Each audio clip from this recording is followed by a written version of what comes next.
shan dadku way ka wada hadleen munaasabadan waynu garanaynaa munaasabada markii la isugu yimi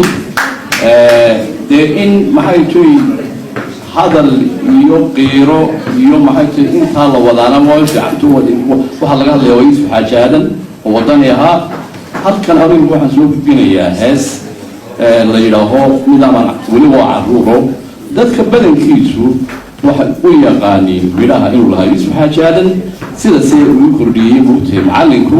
midhaha isugu hibeeyey wuxuu maxay tahay mugtay midhahaas adaa leh on the other hand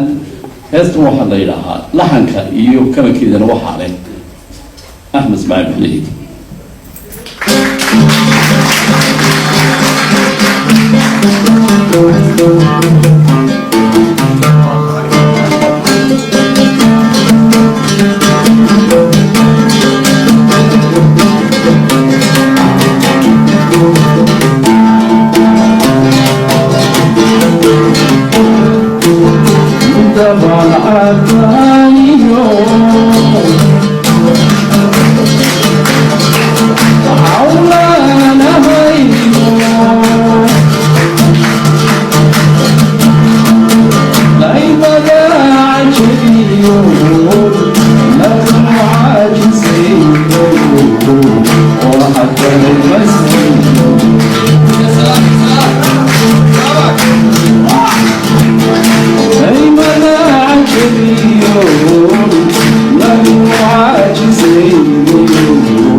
وحتى